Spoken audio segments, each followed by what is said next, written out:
All right, welcome to Deep Lore Econ Chat. The announcements keep coming. We had announced last week that we're monetized. I'll mention that again soon. And give me just a sec. And so, okay, sorry, I've screwed something up. Give me a sec. There we go. Okay, I was hearing myself twice. Okay, sorry. Yeah, we'll announce that again soon, or we'll emphasize that again soon. But first, we wanted to announce something else that we're quite excited about. In fact, Mad Merc, why don't you take over and I'll get ready to share and you tell me when to. Well, I'm just gonna put it out there, and you start talking. All right, ladies and gentlemen, we have over the past 2 weeks created a Discord separate from the original Discord that this show was named after. We have branched out, and at the moment, the current Discord, which we are calling Econ Hour, has just under 100 members. As you can see, it's fairly extensive. Over? Oh, thank goodness. Over 100. Yeah. As you can see, it's quite extensive. We've divided, obviously, the normal channels of rules and roles and announcements, as well as people who are joining the server will be acknowledged. But we also have discussions, debates, currency and money design. So any one of you who are particularly fond of a particular currency or what a country used, if it's particularly unique, people can discuss what those look like and the art design behind those. I believe that Weimar Germany in particular has had some interesting designs. We also have the post and pre-show discussion. This post and pre-show discussion will happen after the show. We'll go in there and have it engage with our audience and engage with you on a more personal level, answering your questions and just having an all-around good design. Afterwards, down below, you can see we have the art. So basically art from the show, people who feel inclined to make art and memes of us. And then we have currency design. Now, this is a new thing I want to introduce. Currency design will be, if you design the best currency, notes or coins, doesn't matter, we will feature it on the show. Noteworthy currency designs will be featured on the show, and we will go through, I think, at the end of the year and pick out our favorite currencies and explain why, and that person will perhaps get a prize. So it's an ongoing competition for the creative people in our Discord. So we encourage you to use this tab and to get creative. Below that, we have the wholesome.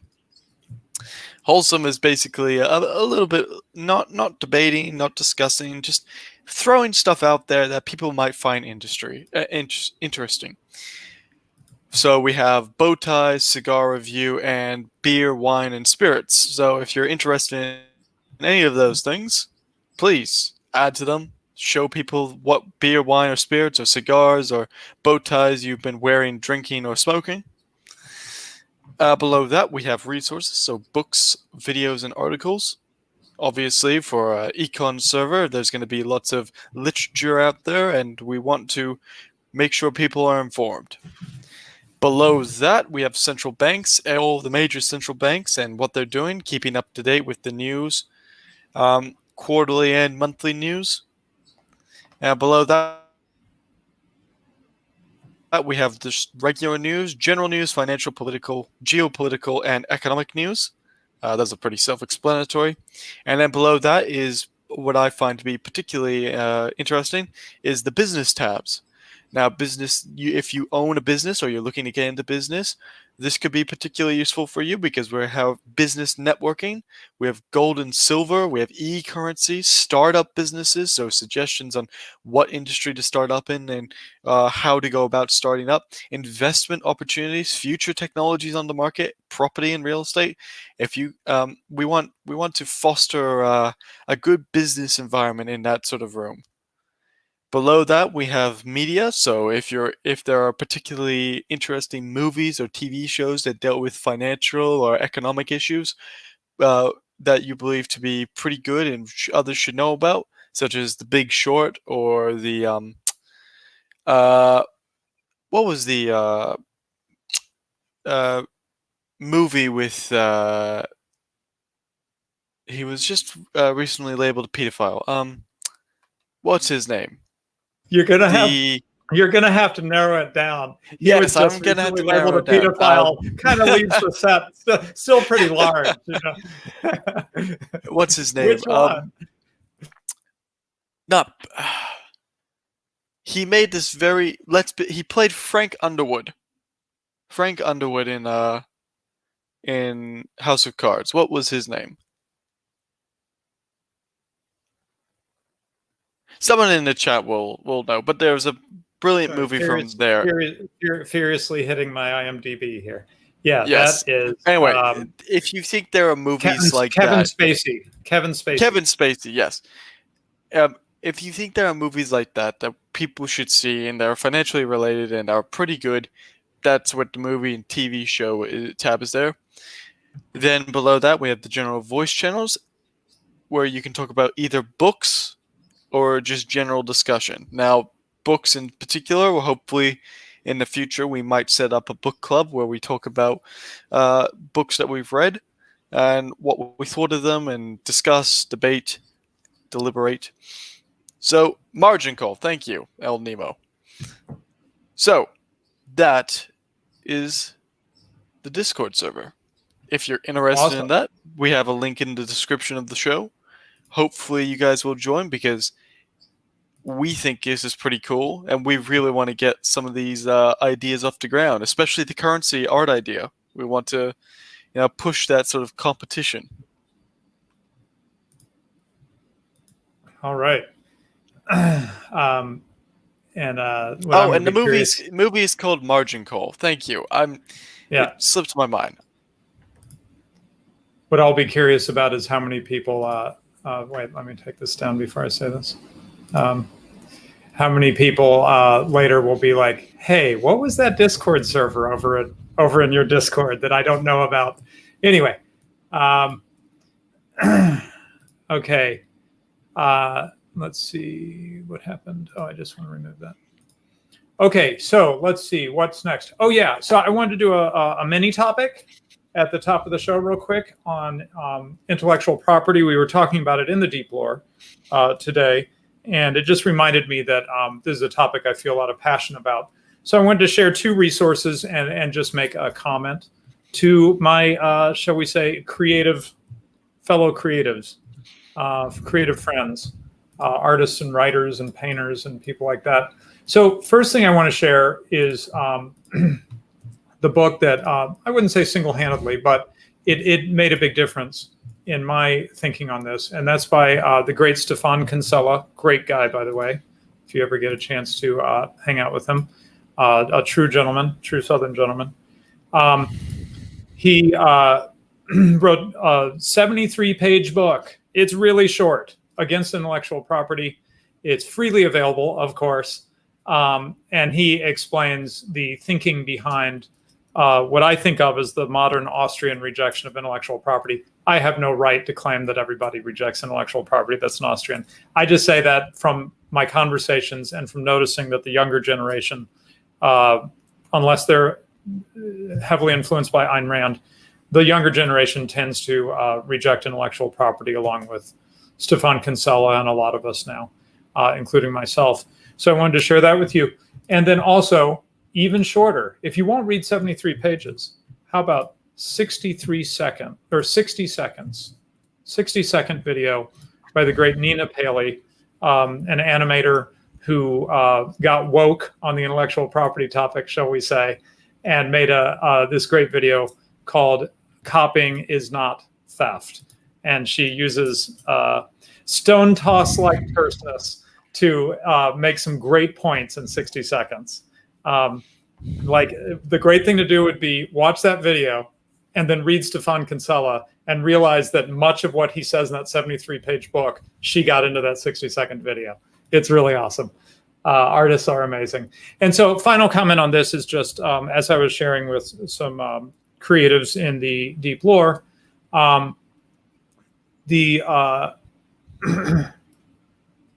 whatever you think philosophically about the status of intellectual property, it is, we are in, practically speaking, de facto, in a post-IP age. It's been a long time since Napster.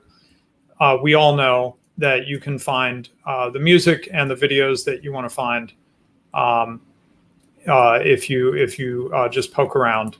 And so if you are predicating your income on something that is not scarce, that is, it's easy to reproduce, then I think you're making a mistake, and I want to make a comment to try to prevent you from doing that. Let me use an example in practice. I remember reading, and this was a long time ago, like 20 years ago, Bela Fleck and the Flecktones. It's a band I have a kind of a sort of personal connection to, and so I like them, and so I followed them with great interest. And I remember reading an article where they explained that their revenue had been shifting. You know, that at one time CD sales would have been very important, but now CD sales were getting smaller and smaller, and what was important was concert tickets and merchandise. What is it that concert tickets and merchandise, what is the distinction between concert tickets and merchandise on the one hand and digitized music on the other? Digitized music is perfectly suited to the gigantic copying machine that's called the internet, the greatest copying machine of all history. Whereas merchandise and concert seats, chairs, as we were talking about, are scarce. You have to pay to get into the room. You got to pay to get in one of those seats and watch Bela Fleck and the Flecktones do their wonderful stuff live. And you've got to pay to actually have an actual band merchandise item shipped to you or whatever.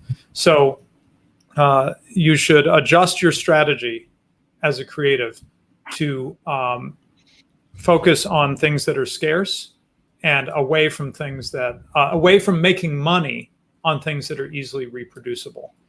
And so what you saw with Bela Fleck and many other bands is that they began to think of their CDs not as much as of a revenue opportunity as an advertisement.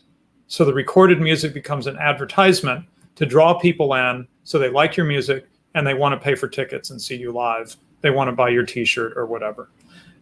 So that's one example of taking the advice I'm describing and applying it in one area, one creative area. I also used the example earlier of Charles Dickens, whose literary work was pirated, as they put it, published without his permission, without him getting shekels from it. And so he came to the United States, having gotten quite an audience because his books were being read. And he did speaking tours, and he spoke and he read from his books, and people paid good money to see the real Charles Dickens come to their town and meet him and listen to him. And so he took this seeming disaster, his intellectual property. He's ruined his intellectual property. He worked so hard. It's just being given away, copied without anyone even asking him permission. He took that and he turned it into a money-making opportunity. That is, the books that he didn't get paid for had become a form of advertising for something that he could get paid for. So anyway, just wanted to share that. Austrian economics is practical, and it can help you avoid making mistakes in your professional life. All right, so one more topic, right, Medmerk? Mini, one more mini. Indeed. Okay. One more mini. Add it to the stream. Add your screen. Yes, please. And share it. Yes, please. In fact, I'm going to take us out of it. I noticed that it was hard to see some of these things unless you gave it all the screen you could give it. So I'm going to take us out and give the whole screen over to this. Okay, go ahead. Is that a bit blurry? It is. I thought it would clear up, but it doesn't seem to be. I'm just checking. It is blurry. Do you want to send me a link? Try reconnecting. Hold on. Okay. Yes. Okay. Apologies, folks. On the fly.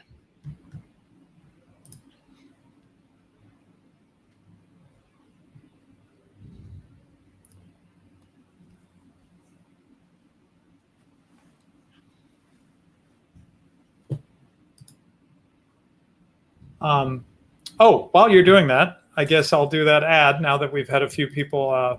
We're starting to get people joining. We did get monetized for the first time. Or I'm sorry, our last show was the first time that we had the channel monetized. So just to remind you, because it's pretty exciting for us. I'm actually going to Google and seeing dollars. It's actually not clear to me how they're going to transfer any of this money to us. I don't know how that part works yet. But anyway, I'm sure I'll figure it out. And I have all my friends from the circle of AA friends to help me when I get confused on this YouTube stuff. They explain how it works. Okay, do you have something? Or do you want to send me a link? Or what do you want to do? Sent it to you over Twitter. Over Twitter. Okay, sorry. Let me grab that.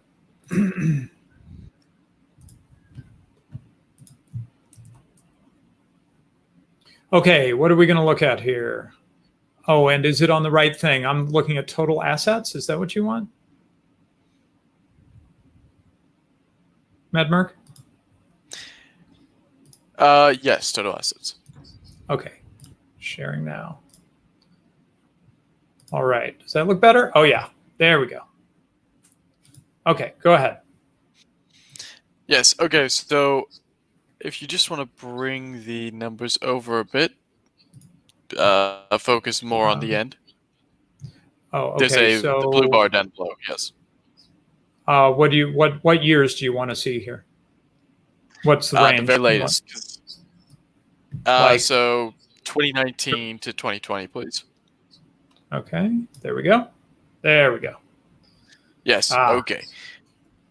As we can see from the end, the full in the asset side that we were seeing in previous shows has evened out, has leveled out, and we're sitting at about $6.9 trillion. It could go other ways, but just to let people know, it has stopped falling for the moment. And that's up from 4 trillion throughout 2019, roughly 4 trillion, up to 6.9. But not continuing that steep climb up that we saw, I guess, around the time of the beginning of the coronavirus. Is that when they went crazy? Indeed. And from my estimation, I don't think that we'll see... I think we'll probably see it continue, for the next 2 weeks at least, continue to stay relatively level or go down a little bit. I think with everything starting to open up again, the Fed will try and pull back or just continue its current policy. But obviously, its current policy is not good from our perspective. Yeah, and I mean, stabilizing at 6.9 trillion, it's still 6.9 trillion, right? Indeed, and this is like previously where we added 800 billion to the Fed's balance sheet, and we ended up at just over 4 trillion. And then we stabilized at 4 trillion for, I think, 3 or 4 years. Mm-hmm. So, we could be in one of those situations where we're stabilizing at another point, or we could be just at the cliff, and we could be going up or down quite drastically if the economy takes a turn for the worst. Yeah, I was going to say, what I would be concerned about is that they're now talking about, or even starting to do, a second wave of lockdowns, which means a second wave, I guess, of shutting businesses down and so forth. So, yeah, would they, once the consequences of that become evident in the job numbers or who knows what, would this result in, the Fed deciding to try to fix it with more of the pumping, More stimulus, yes. And this will be one of my rambling thoughts, but I want to explore an idea later in the show because it will tie into POTUS and the power of POTUS and the normalization of stranger and stranger events, both within politics and the economy. So I'll save it for now, but I want to come back to this. But keep this in the back of our minds, people. Yeah. Say it again. The normalization The of. normalization of stranger activities both in the political and economic realm. Yeah. Well, they have a term for it now, right? The new normal. Exactly. And Yeah. I want to explore this later in the show, but Yeah. Okay. just keep this in mind. Keep this balance sheet in mind. All right. Okay. So let's stop that and turn to our main topic, right? Okay. So I have a dramatic reading to do, if I can find it, on the presidency. So, right. So here's what led me to want to talk about this topic, and that is, I'm just gonna go for the hot take. You guys can argue me down later, but I'm gonna go for the hot take and say that the coronavirus scare, the riots, the BLM protests turning into property destruction and riots and people getting killed and so forth. I'm seeing that at least, I'm not going to go totally crazy and say it's all about this, but I'm going to say at least a chunk of this has to do with the desire to dislodge Trump from the presidency and avoid a second term of President Trump. Okay. Let's go with my thought on this for a moment and ask the follow-up question, which is, if people are so desperate to get rid of Trump, or to recapture the presidency, I think is the better way to put it, to recapture the presidency, is this, why is it so important to them? Why is the presidency such a big prize? I guess the reason why this doesn't seem, maybe everybody's like, well, that's just so obvious. I guess part of the reason why this doesn't seem so obvious to me is, as you've seen, the US president, and I think some people from outside the US are confused about this sometimes, the US president is constrained to some degree, and even to a great degree, like domestically. So everyone's like, why isn't he sending in the federal army into Portland and all this stuff? Well, it's because technically the federal government doesn't have jurisdiction unless it's federal property. And that's why you see currently in Portland all this fighting around a federal courthouse, because that is federal property. And so they've had federal troops protecting it. But what about the rest of Portland? What about just the regular Portlanders whose houses are getting destroyed or whatever? What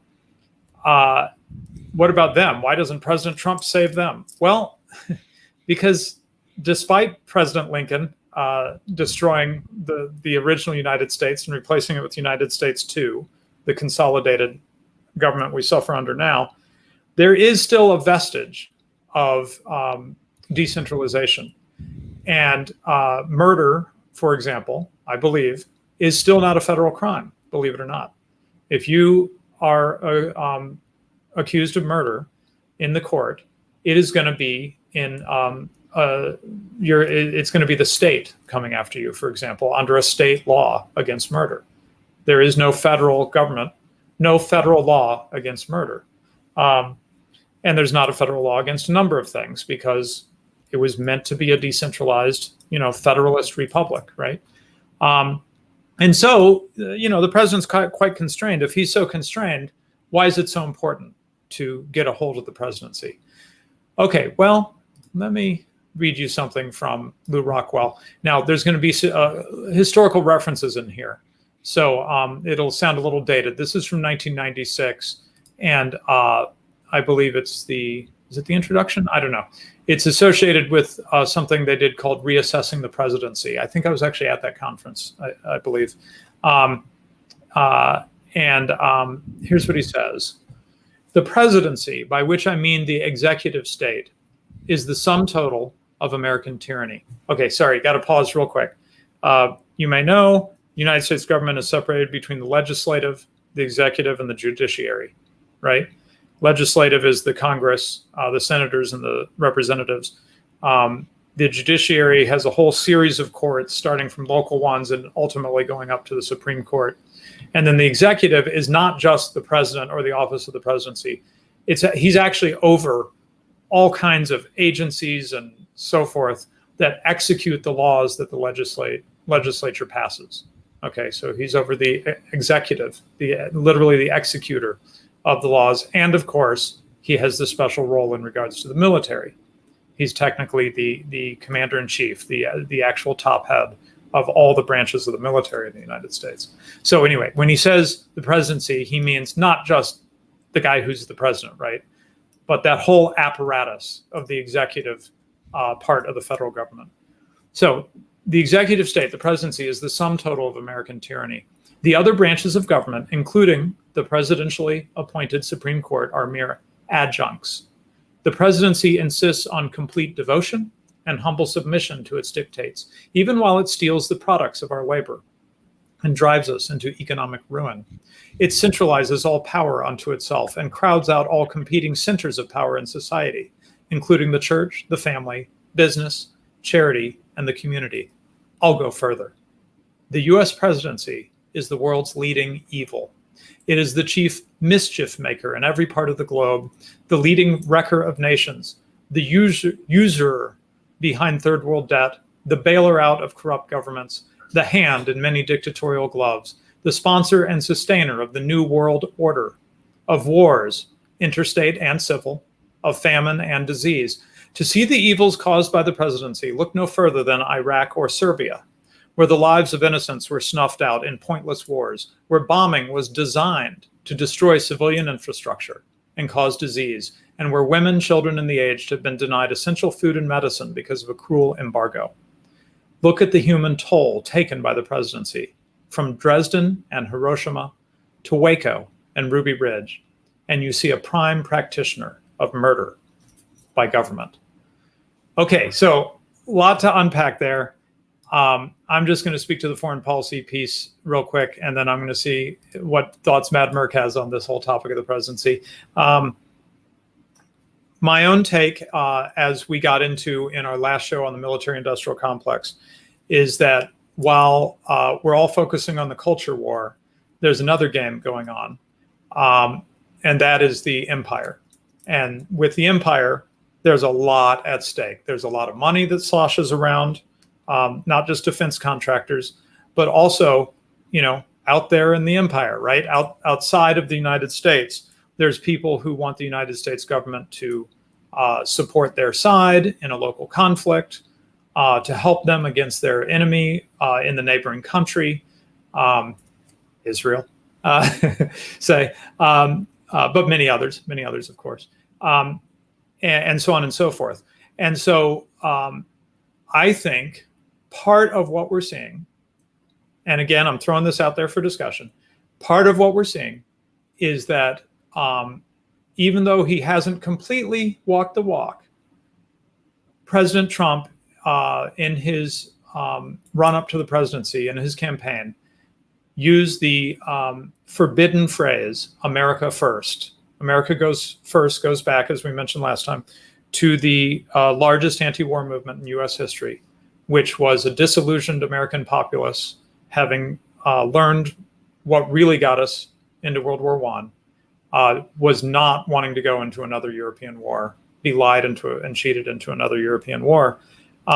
And so, because of the myth of World War II and everything, the good war and all that stuff, it's been forbidden to invoke America first. That means you're a Nazi sympathizer and all that. Well, Trump did it. And it's hard to exaggerate what a big deal that was in the United States if you don't live here. He touched the third rail, you might say, in foreign policy by just uttering those words in a positive light, America first. More than that, though, he said the Iraq war was a mistake. Why are we spending all this money in the Middle East? It's not accomplishing anything but introducing chaos in the Middle East, so on and so forth. So, did he get in there and like a Ron Paul shut down the empire? Well, no. As Scott Horton of antiwar.com will tell you, he's under the Trump presidency. There's plenty that's been going on. And of course, I always want to highlight Yemen, which is particularly horrendous. The United States involvement with Saudi Arabia's war in Yemen. So he didn't completely stop, but he hasn't started anything new. And a lot of us thought that if we got a Hillary Clinton instead of a Trump, we would not just have the existing conflicts, we would have new conflicts added. Some people voted for Trump over Clinton merely on that issue, on that single issue. At least he won't get us into any new wars. And so far, he hasn't.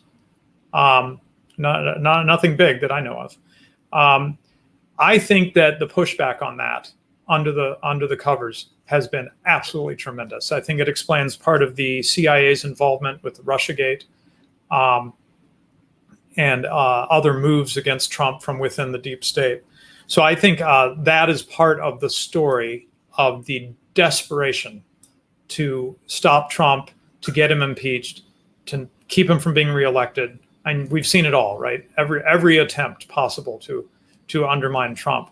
And I have to be careful here because it can sound like I'm a Trump apologist. I actually, I just kind of don't care in a way, one way or another, except that I think he's funny. It's the forces arrayed against him and why. What is motivating them? That's the thing that's puzzling me. What is it about the presidency, the US presidency, that's so critical? Anyway, so do you have some opening thoughts on this topic, Madmark? Well, I think that the presidency has become important because of the power that has now accrued around it. Mm-hmm. So we obviously Lincoln expanded the presidency and the power that the president had. But the main person we should be blaming for this and chat's gonna understand very quickly why I say this, is Woodrow Wilson. Right. And his vision for what the government should be and what it should do. The presidency, because of the power now that has accumulated over the years, becomes a battleground. By its very nature, of the more power it gets, it attracts people who want that power. And the way that politics works, where you must have combat, you must have war on every level between the left and the right, to use a very simple phrase, very simple political diametric. You must fight on every level. That's cultural, that's economic, that's political, that's religious. Every level must be fought over. And the presidency is just, because of the amount of power that it now has, is just another thing to fight over. And you mentioned before that it's the head of the executive, but the executive executes policy decided by the legislative. That includes a whole bunch of, the nameless bureaucratic services like the EPA, the CIA, the unaccountable services that are not elected. And there's a great British TV show called Yes Minister. And it points out very clearly that the civil service, these nameless, faceless bureaucrats, have incentives of their own. And they will fight to accumulate as much power as they can as well. And the more power you give these nameless, faceless bureaucrats, the more they will try and run your lives and benefit themselves. So, politics and power and the POTUS can't just be looked at by which party is in power, but also the bureaucrats that inhabit and execute the office of the presidency.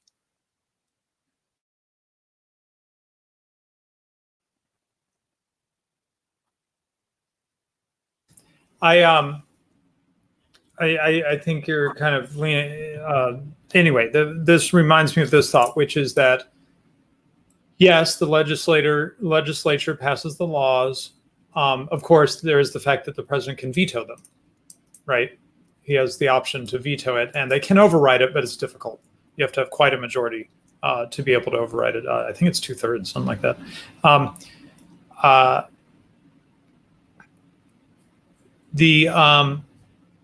But it's a matter of emphasis, right? There's what's on the law books, and there's what you actually emphasize in terms of what you push on. There's so many laws. There's so many laws. We were talking on the great episode of Unpopular Opinions that we were both on. If you haven't seen it, in fact, I should share a link to that. If you haven't seen it, I strongly recommend it. It felt like an episode of our own show. It was more like our show than or Cigar Stream maybe than the usual Unpopular Opinions. It was very much on economic topics and a really good show. I'll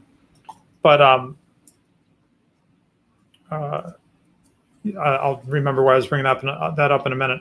The presidency can set the tone of what is going to get pushed. Of all the various laws on the books, we're going to put our energy into these laws, and we're going to really prosecute.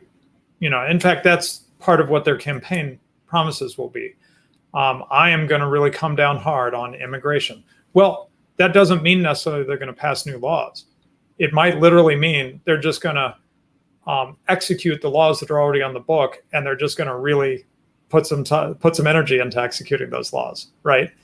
So literally, to some degree, what you're hearing in these presidential campaigns, at least in regards to domestic policy, is basically the campaigner saying, I'm going to put the emphasis on this part, these things that are in the law books. So you get the de jure versus de facto, right? De jure, you have all these laws on the books. De facto, some laws kind of you can ignore because they just never really bother to enforce them. Other laws, watch out. The current administration is looking to get somebody on this. So you better not let your head poke up because it will be batted down. So that scope for discretion in regards to the executive, I think, is part of the reason that, like you said, Mad Merc, starting with Wilson in particular, the groundwork was laid. Teddy Roosevelt and Wilson, the energetic presidents, right? The groundwork was laid for a president to really do a lot. And of course, more and more laws were passed. And so it becomes really critical to people who ends up being the president or who the party is or whatever, because some of those laws could come down on me if the wrong guy's there, or if the right guy, from my point of view, is there, he's going to go after the people I don't like. He's going to execute those laws on them good and hard, right? Right, and this comes at partly this comes to the discretion of the civil service. Mm-hmm. If the civil service doesn't find it within their interest to execute a certain law, then the bureaucrats just won't, or they'll put it in political or legislative, not legislative, but legal mud. They'll drag their feet on the issue. It could be from the legislative. If Parliament or the Congress or the Senate does not wish to execute a law or pass a legislation, they'll drag their feet because it doesn't line up with their interest.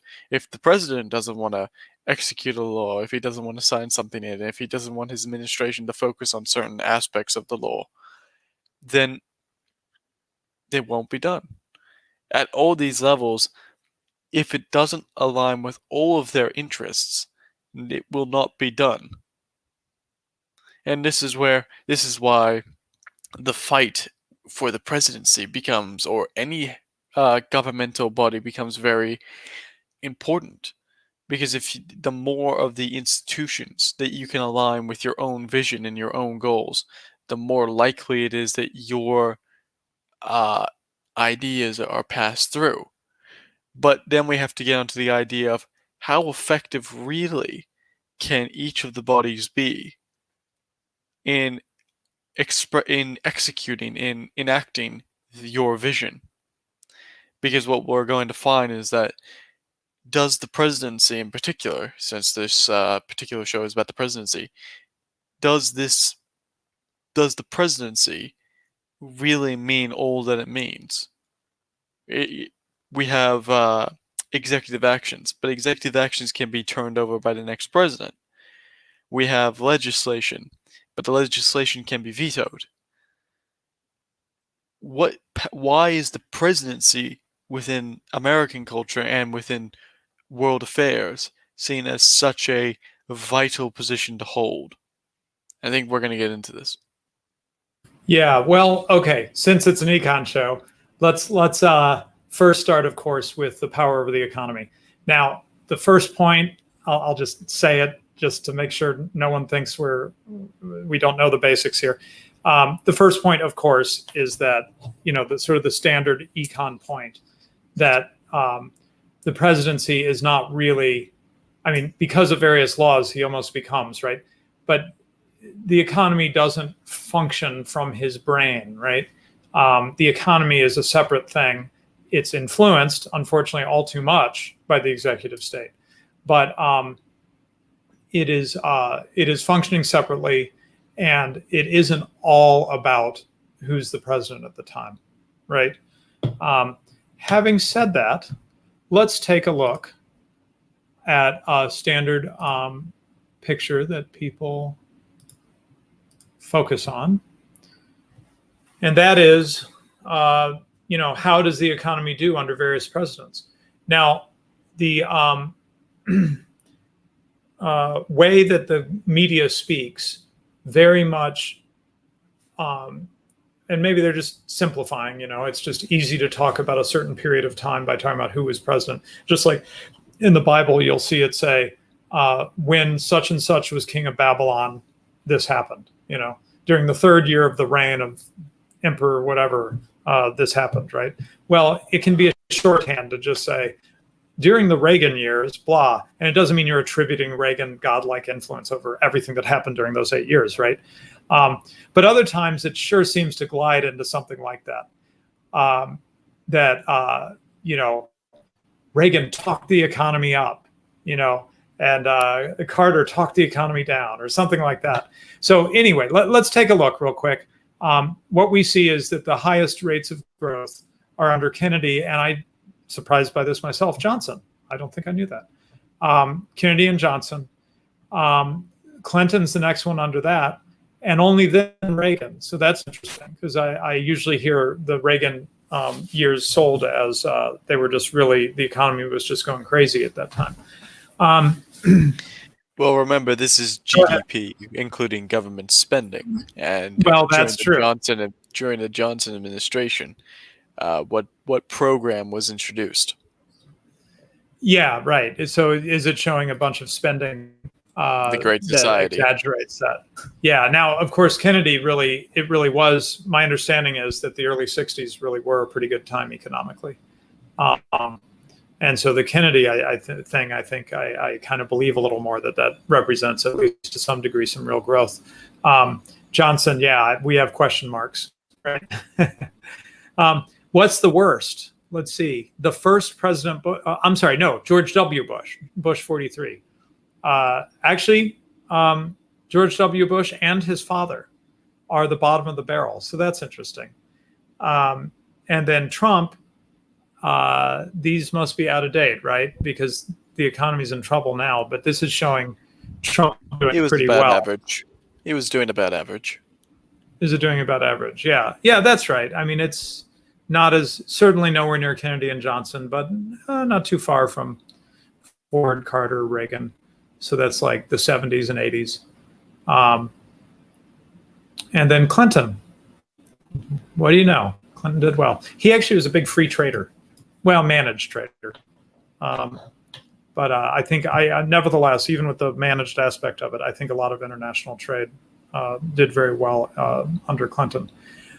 Anyway, so quick survey of the growth of the U.S. economy during those years. Like I said, it tends to get sloppily attributed to, within 100 days of the president being in office or something, they feel like they can do credit or blame on that president. Now, you'll see the partisan trick of things are going well, so that's the last president, the guy we liked. That's his policies, really, and that's why this is happening. Or if things are going well and it's your guy in office, then you say, that's I know he's only been in office 100 days, but everybody's just feeling optimistic now because he's just he's talking up the economy. I've heard talking up the economy so much, and this is a common thing, which there's not nothing to it, but there's not as much to it as I think people think.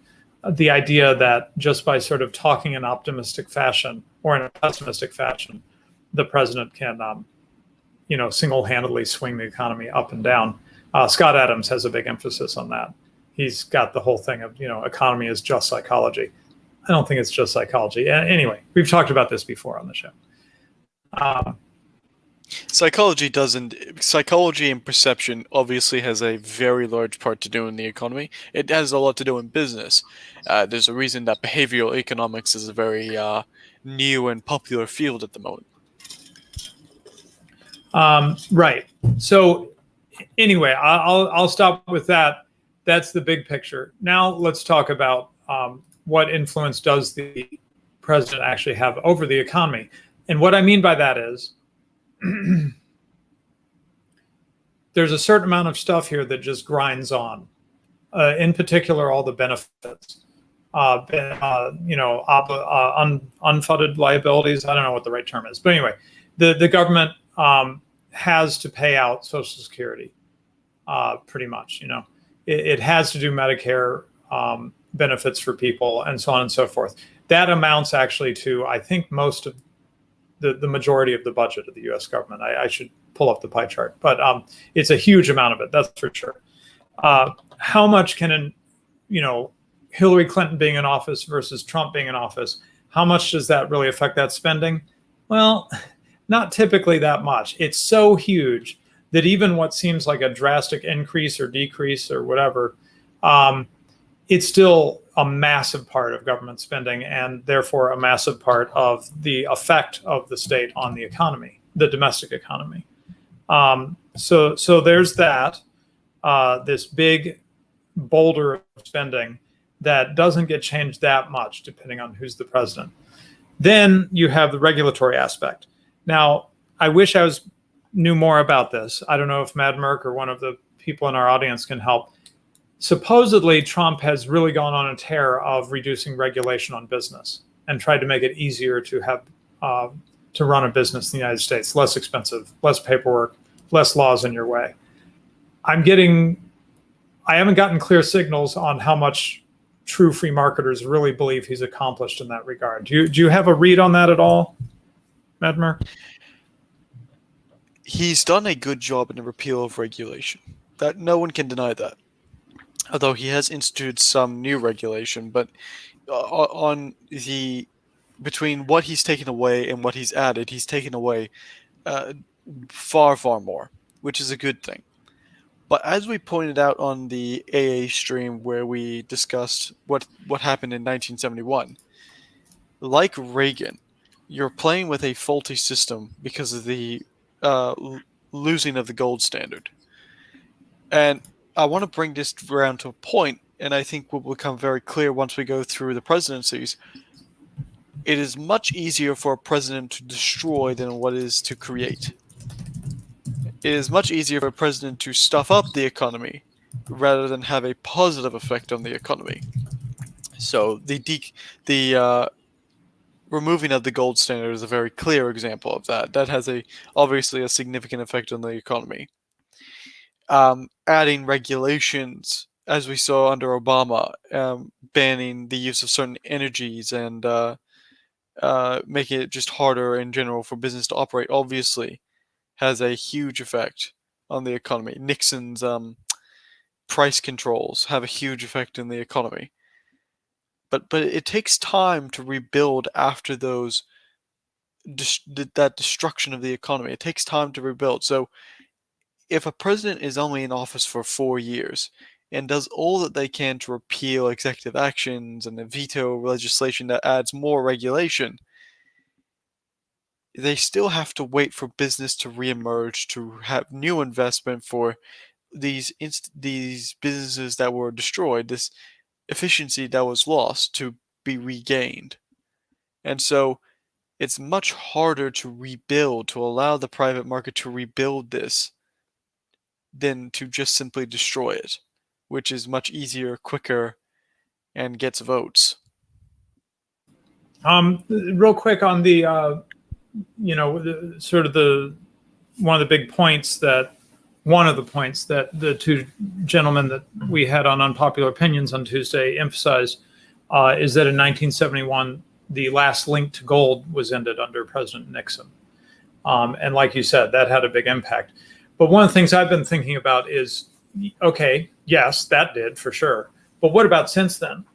How much of a difference, once you in that link with gold, and the Fed can just go hog wild, and if you look at the charts, you can see they have.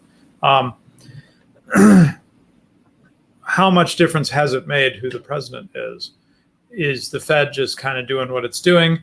There's a pretense that I don't know how many people buy, that the Fed has independence. The Federal Reserve has independence. That is, it's not meant to be just a direct tool of the executive state, the way that President Trump could call up, like he did, call up federal troops and send them to protect that federal courthouse in Portland. He's not supposed to be able to just call the Fed and say, hey, I got an election coming, I want you to pump it up. That's not supposed to happen. I'm wondering, actually, Matt Merck, this might be a better area for you. Do you have a read on how much do you buy the independence of the Fed from the presidency? Not at all. Okay.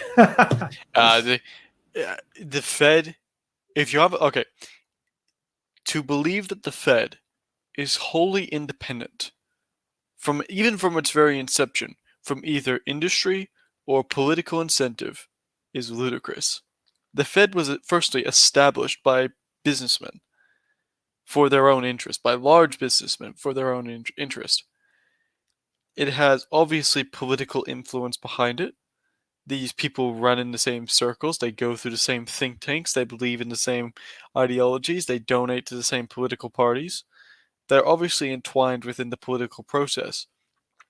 If you add into this the bureaucratic element, the civil service element, where the civil service have their own interests and needs and they play their own political games to gain what they want. And there is no possible way that the Fed or any central bank of any country is at all devoid of politics, political games, whether that be from private industry or public office. There's just no way.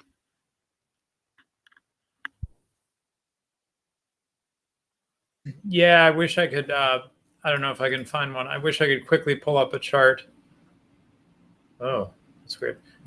Pull up a chart on the interest rate tracked against the who was the chairman of the Fed at the time, because supposedly it was the like Volcker was appointed. Wait, how does it work? Anyway, Volcker was head of the Fed under Reagan, and I think it's true, as far as I know, that he brought the inflation, which was getting quite bad under Carter, near the end of Carter's term. He really brought that to a halt, which in the short term, actually, it's easy to forget, but Reagan would have been elected in 1980. In 1981, maybe even 82, there was a recession.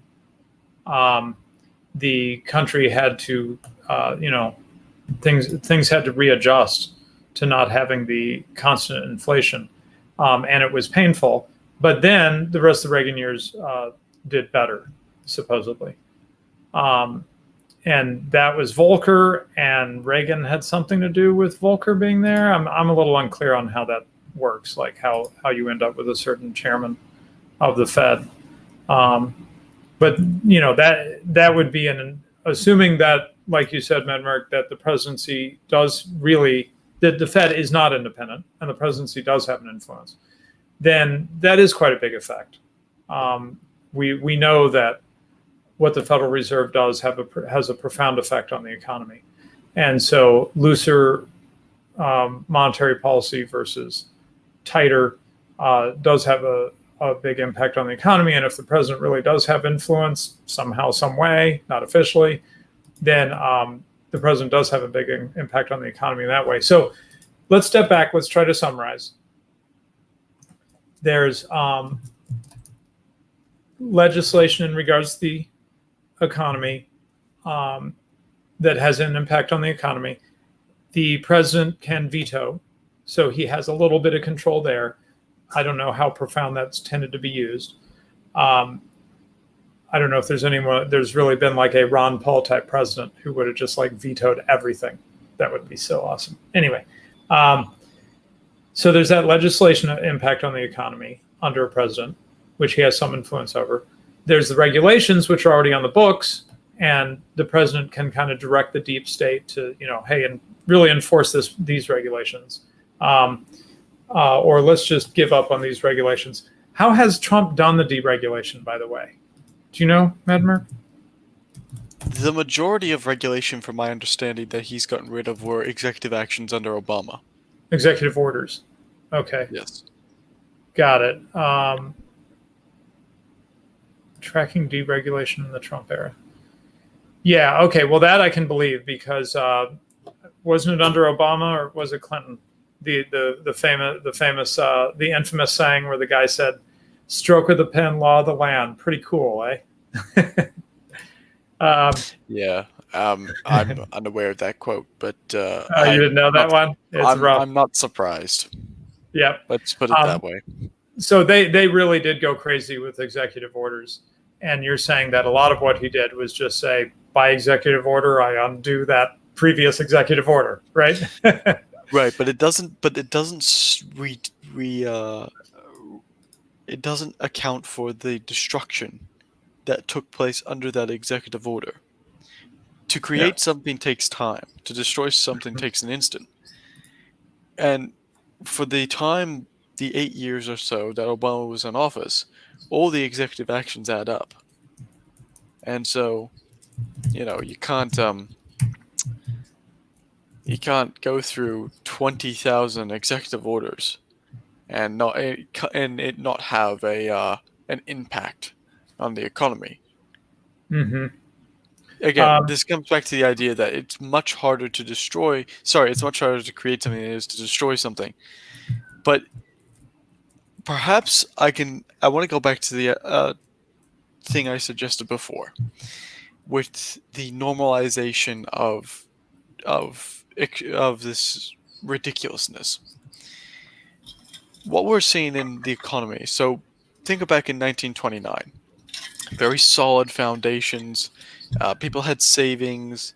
The Fed was doing some destructive things, but it's nowhere to the policies that they were doing back then were nowhere to the extent of what the craziness that's been happening now.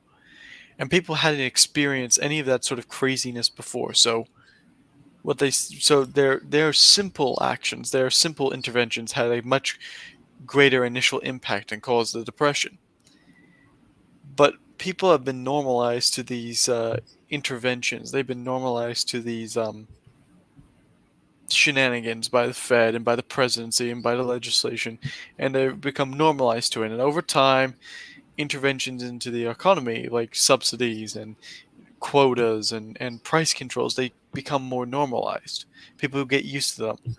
And the impact that they had upon consumer confidence and investment confidence is not as large. And so the interventions that would be unimaginable 30 years ago today seem, oh yeah, we'll just add another $3 trillion to the Fed. Who cares? Mm-hmm, mm-hmm. Back during the dot-com bubble, people were aghast that we were adding $100 billion to the Federal Reserve's balance sheet. They were like, well, how will we ever pay this off? This is ridiculous. We can't do this. But here we are 30 years later or 20 years later, and we're adding trillions to the Federal Reserve's balance sheet, and people are saying it's fine, don't worry. And stock prices are up, and people are saying that they're more confident about the economy. So it's this normalization. So this is sounding like what's that called about how you earn interest and then the next year you earn interest on what you earned from interest the previous year? Compounding interest, right? Compounding. Yeah, right. So it sounds like what you're describing is compounding precedent. Exactly. right? Yeah, Compounding precedent that no longer concerns people. And we see the same, and right. that's just within the economic realm. We see this again within the political realm. Compounding precedent of what bureaucratic agencies can and can't do, compounding precedent of what the ridiculousness of the political games that are played, that once were behind closed doors, and at least we had the aesthetic of politeness and decorum, and people respecting each other for their viewpoints. Now it's all out the window. Who cares? Just be the most. In order to shock people now, in order to have political impact, you have to be vulgar. You have to do the most lambastic things, because it's having a less and less effect. It's like swearing or drugs or alcohol. The more you use it, the less of an effect it has, and so you have to use more and more and more of it to have the same effect.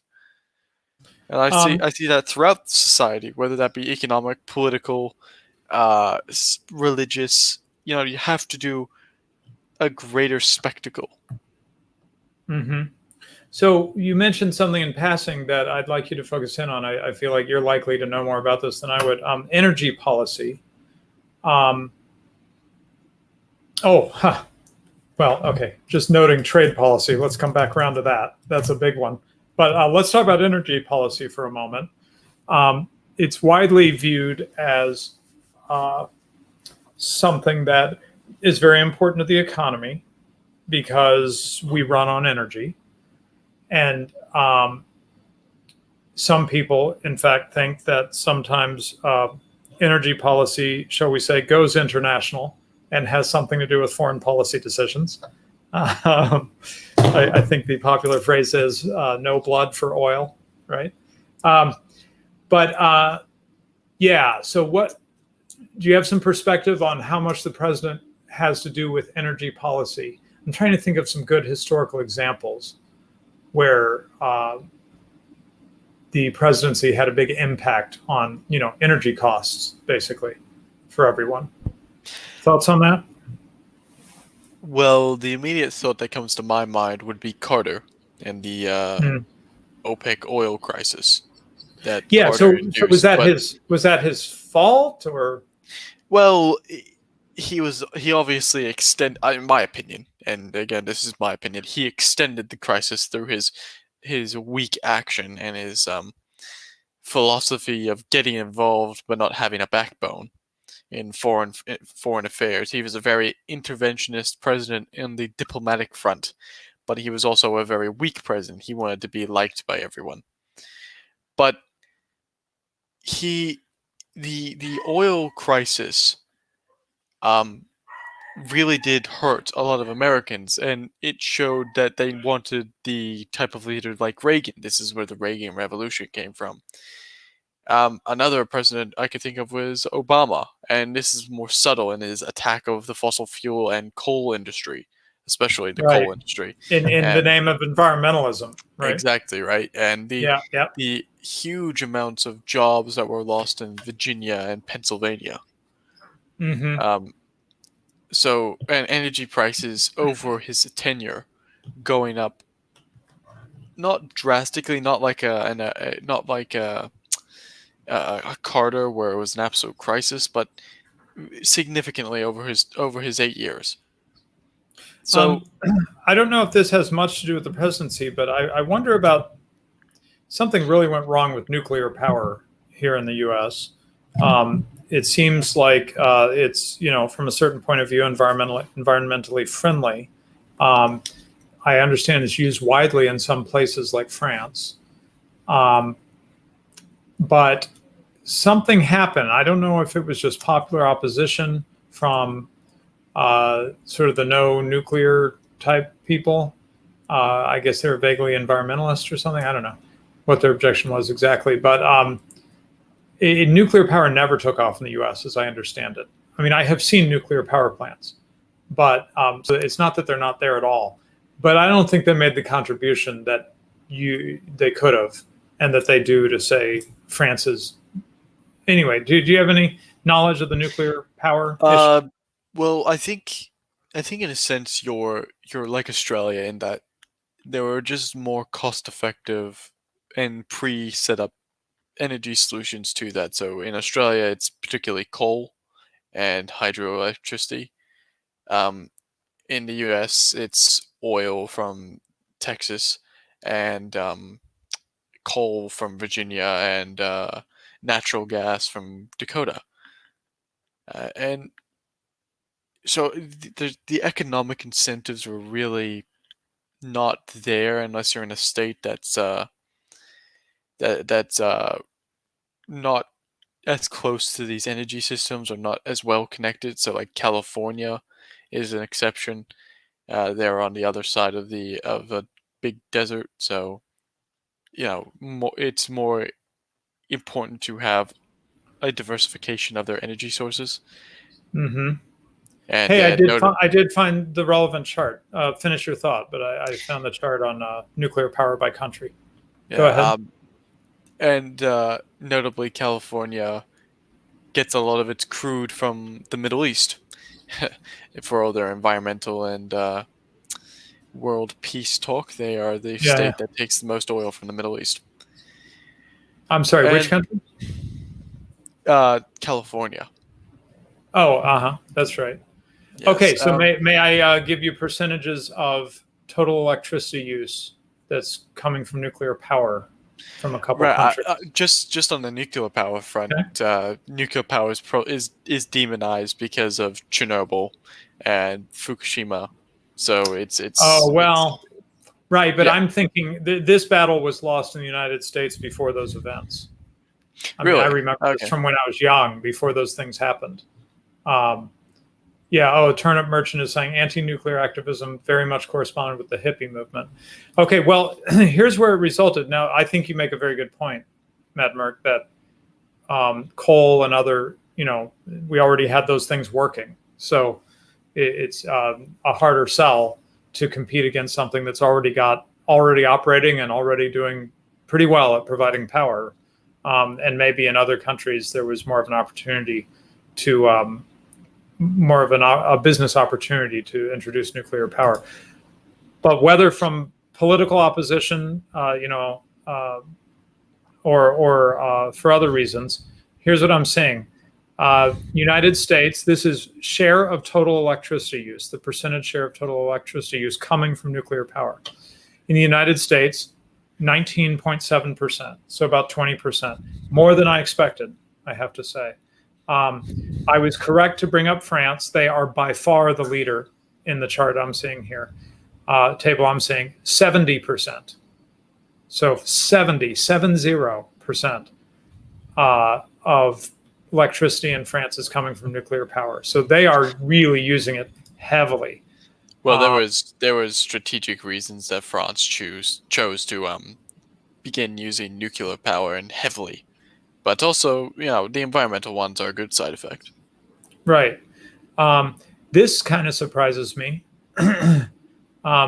Russia is exactly the same as the United States, 19.7%, but the Ukraine is 54% nuclear.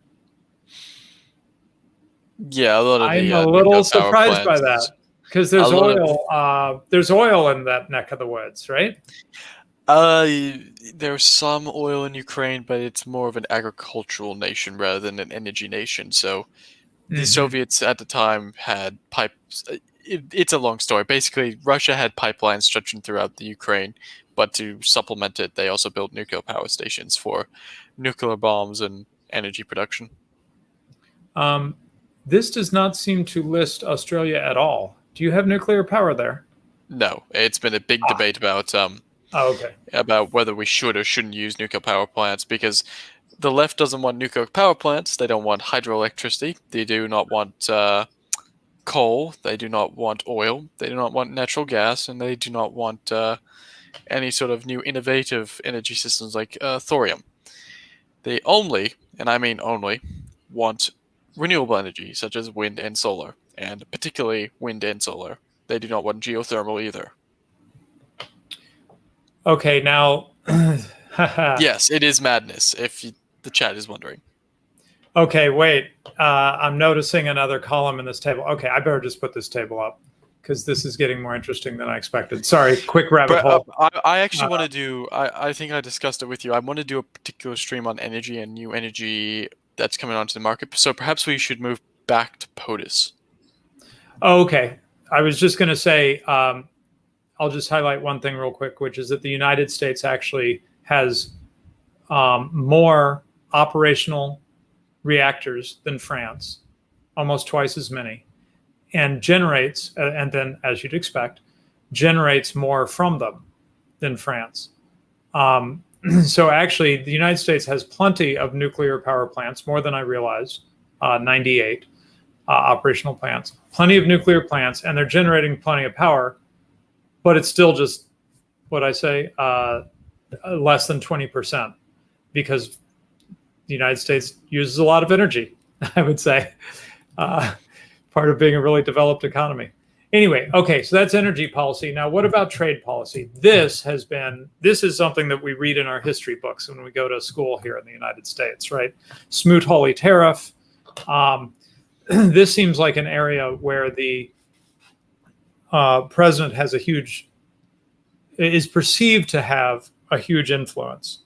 Well, and I should say immigration, right? Trade and immigration policy. As you know, Trump very much ran on, protectionist trade policy and reducing immigration. So it's widely viewed that the president can make a big difference in trade and immigration policy. Again, how much they can really change is a different question. But it does seem like these trade treaties, the presidents end up having a lot to do with them, even though they have to be approved by the Congress. The executive seems to be involved with the negotiations of them or something like that. Oh, that's interesting. Sorry, comment from the chat here, back on nuclear real quick. We love energy policy around here. Max Williams, there's a nuclear facility at Lucas Heights in Sydney. They are forbidden from using it for energy production. So that's interesting. Did you know that? No, but I'm not surprised that they're forbidden from using it for energy production. Yeah, that's interesting. Okay, yeah. Any comments on trade policy and immigration policy and the impact of the president on that? Again, it's with all these things, it's what the administration or the civil service wants to emphasize at the time. So for example, with Donald Trump, trade policy has been a very big and very key focus, especially under what's his name? Not Barr. It starts with an L. His trade advisor. He used to work for the World Trade Organization. Someone in the chat will know. Peter Navarro. No. Director of Trade and Manufacturing Policy. Lighthizer. Oh. Lighthizer. He basically Trump's hatchet man when it comes to trade deals. He used to work for the Reagan administration. And with trade deals, as you mentioned, Clinton was a free trader, and he set up many free trade deals, quote unquote. Obviously, managed trade. But with this administration, trade deals have been a very important focus because obviously Trump wants to rewrite the relations between the United States and the new alliance or relationships that he is creating. So, in making a much more of a transactional relationship again, rather than a free-for-all, shall we say, of which it has become over the last 20 years. So, it depends where an administration puts its focus.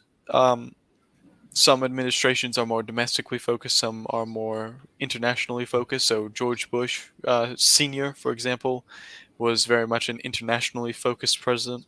So it depends on where the focus is, but the presidency can very definitely have a huge impact on trade policy. I'm kind of getting, okay, well, tell me if I'm wrong. So here, it's the burning things down test. Are people burning things down in the street because they want to have their man determining trade policy? I'm No, kind of guessing no on that one. No, it's too complicated of a question if it's going to be trade policy. But are they going to burn stuff down because they believe he's a racist, sexist, bigot, misogynist, homophobe? Yeah. That's an emotional appeal. Yeah, It's no, the no, I emotions that follow get you. people out. Yeah, no, I follow you, but I'm looking at sort of who's pulling the strings behind it. You know, the ones who are pushing for this, you know, the Trump derangement syndrome folks. They're motivated by probably real political considerations, like I had already suggested, foreign policy type stuff, where they see Trump as not interventionist enough for their taste. What about immigration policy? The Democrats view immigration as their ticket to winning through demographics forever, the political game, and just being in power forever, right? Right, but you know, yes. The direct answer to that is yes. The Democrats do view it that way, and the Democrats have obviously used executive orders through what was Obama to try and win at this game. Whether they can win at this game is another question. I tend to doubt it because, well, people change their views over time, and we see this very clearly with the Cubans. I think it was Republican presidents, a Republican president, allowed Cuban exiles into the country, and now their children, who their parents were very staunchly Republican and right wing, are now voting Democrat because of the reasons. Right. So immigration doesn't necessarily mean that a certain group of people will vote for a certain party for the rest of time. Right. It can certainly change. It can certainly change the discussion of which issues gets tabled, but it doesn't mean that which party these people will vote for is determined. Yeah. Okay, so yeah, multiple. Sorry, just to address the chat. Yes, multiple presidents did do that. I'm not saying that multiple presidents didn't, but what I'm saying is that they were multiple presidents did what? Let the Cubans in. But, okay, right. It's not just under one president. Yeah. Right, but from their experience of communism, they were obviously not a fan of the left. But now they're chosen on. So let's turn to other areas that could be motivating people to want to seize the presidency by any means necessary and beyond. Appointment of judges. Now this mostly leaves the area of strictly economics and gets into social policy. I think that's what really animates people on this topic, right? Pro-life, pro-choice, and a variety of other areas where judges can be decisive, right? Well, social policy is a lot more sexy than economics. Numbers are boring. And it's why you hear politics often, and people who have zero economic background or have zero understanding of even Keynesian economics, although it's default economics at this point, talk in the political realm and merely cite studies or, not learn the literature. It's because social issues are a lot more appealing. It's a lot more sexy to talk about, and you can make a career about just talking about social issues. I believe there are certain political commentators in the UK, such as Ash Sarkar, who fit this bill very, very particularly. So foreign affairs. So here's what I'm going to put my money on in terms of why are people going absolutely crazy trying to unseat Trump from the presidency for, prevent a second term. My money is on judges. I think they know that he's been appointing a lot of non-leftists, not exactly my guys, but not progressives, not full-out progressives either. So judges and foreign policy, I think those are big ones. And then I didn't know where to drop this in, but I just have this general sense, kind of across all these areas, that the buildup of the powers of the presidency, right? You brought up Woodrow Wilson. There's Ted Kennedy, who, by the way, I think, what was the party? I think it was called. I'm sorry, did I say Ted Kennedy? Who was Ted. not him? JFK? No. Bobby? Oh, I'm sorry. I'm talking about the first President Roosevelt.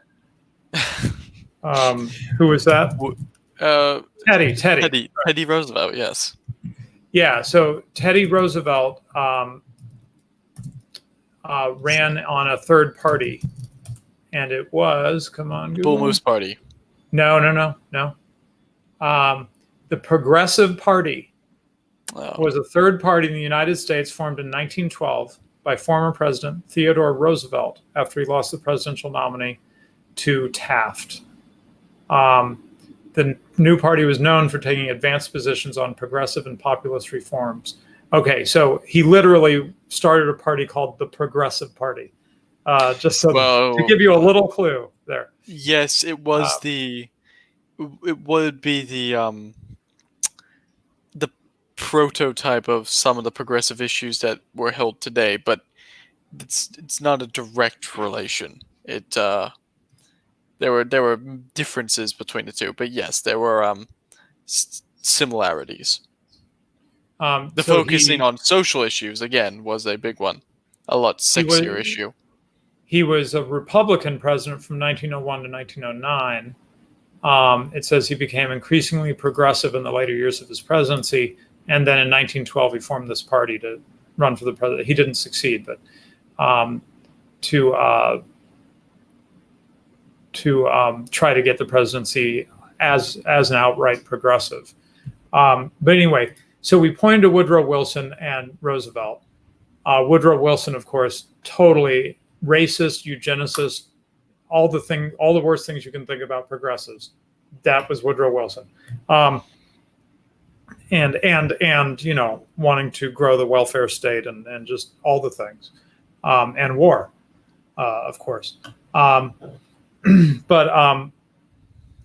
I kind of feel like the progressives saw the presidency as an instrument that they have been building to advance their agenda, and that they've been building it for a long time. And so it, you know, you think about all those great super clips of people screaming at the sky when President Trump was elected in 2016. I feel like that's the sound of, referring to the art for the show. That's the sound of the ring being ripped from Gollum's hands. You know, my precious. You know, that's kind of my sense of it. They've viewed the executive presidency as something for them to use to advance progressive causes, and for it to not be used. And for it to not be used for that, and it to be potentially even used to slow down or even reverse the advances that the state has made towards progressive direction. This is feels like what am I looking for? Like blasphemy, or like you've gone into the holy of holies and you've blasphemed. You took our thing that we've been making for this purpose, and you're using it to push racism, or the racism they don't like, supposedly, to push non-progressive things. So anyway, I don't know how much more we want to do on the presidency. I'd like to switch to the chat. In particular, Turnip Merchant, if it hasn't scrolled off, had some comments to make on that graph I had up of he had, president by president. He had some commentary that looked good. I wanted to share, but anyway, go ahead. Did you have some anything else you wanted to bring up on this topic? No, I think you've summed it up quite nicely. Let's move on to the chat. Okay, so I'll do super chats in just a moment, but I wanted to Turnip Merchant gave us some good stuff here. Let me just find it. He's been doing a lot. Okay, here we go. Yeah. Okay. Okay. I'm going to reshare that chart, and then he is going to talk us through it here by virtue of his chats. Okay, he says, this is the graph that LBJ lovers use to justify the furthering of the Great Society. Keep in mind, this is all Turnip Merchant. Keep in mind that during LBJ and Kennedy, spending soared. Kennedy set the groundwork for the Great Society and rapidly increased spending. So they're the same, LBJ and Kennedy.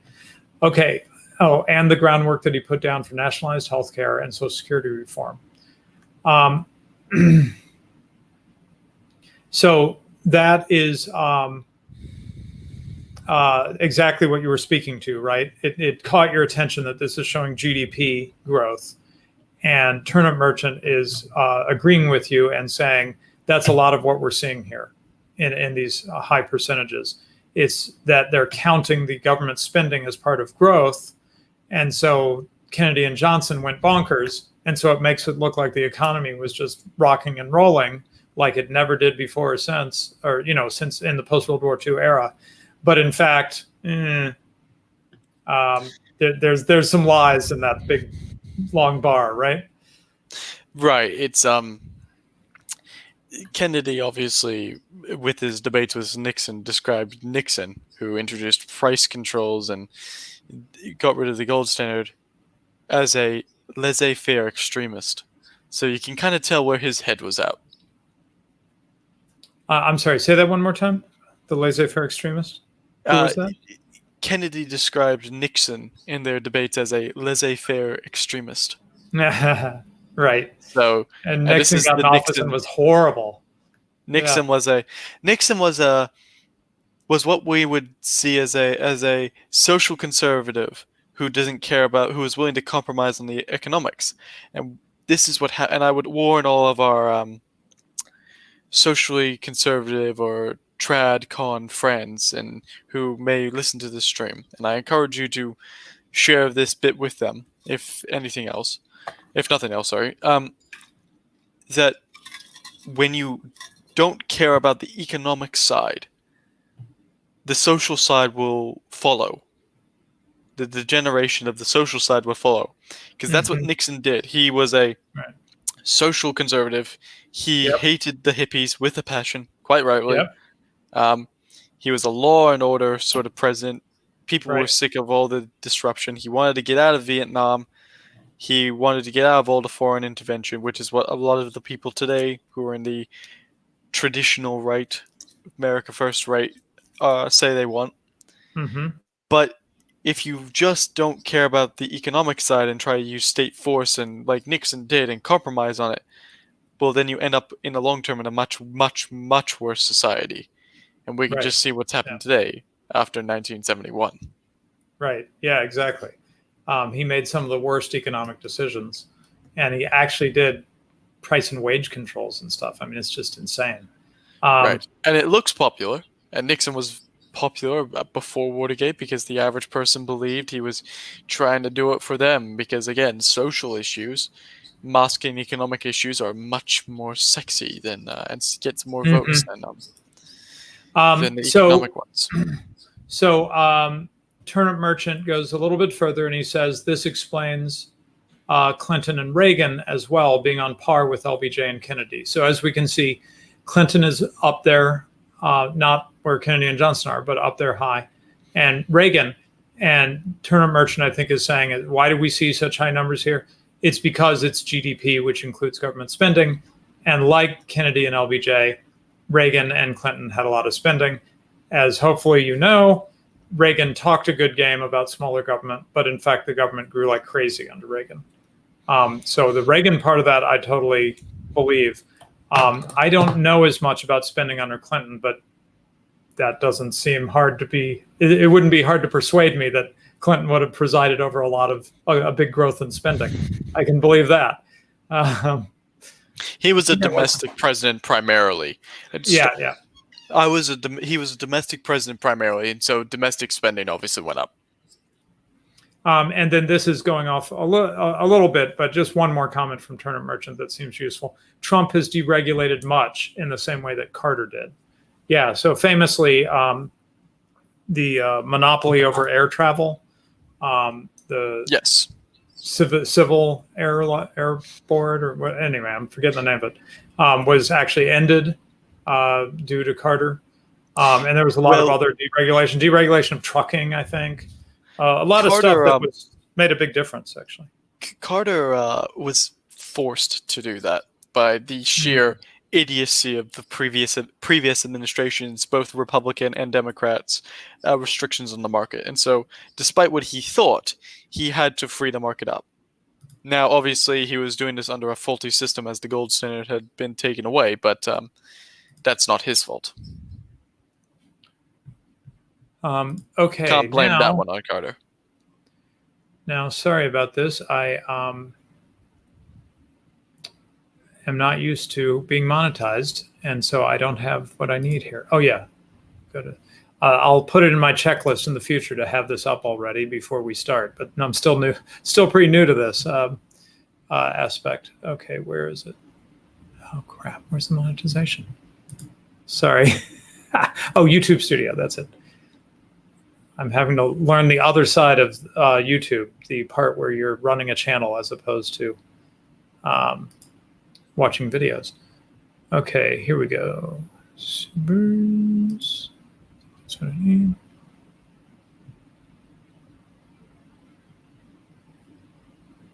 See purchased. There we go.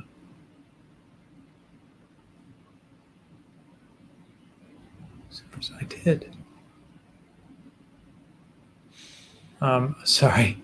Your latest purchase will be in your purchase, and perhaps mute your mic and I'll talk to the chat for a bit. Thank you, please. Hi, Chet. How are you? Feel free to look at the chat a bit and see if there's anything you want to call out from the. Yes, I think I will. Okay. I'll do the super chats in a. Sad Tucker Carlson noises from Closington. Boomer moment indeed. Lumberg, you are not someone in chat. We love you, Lumberg, even if you are taking naps all the time in the lore.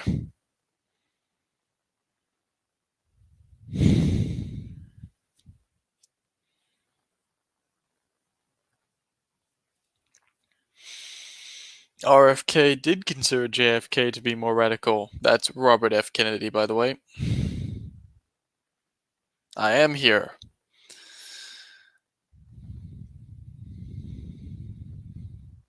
Turnip is actually ghostwriting the show. As far as I know, he's not.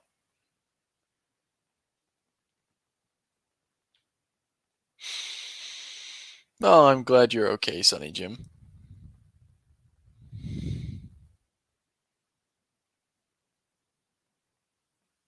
Just to remember, guys, monetization is on. So if you want us to read something out very desperately, we will, as long as you pay. Does this not go before World War II? Does not what go before World War II, Robert?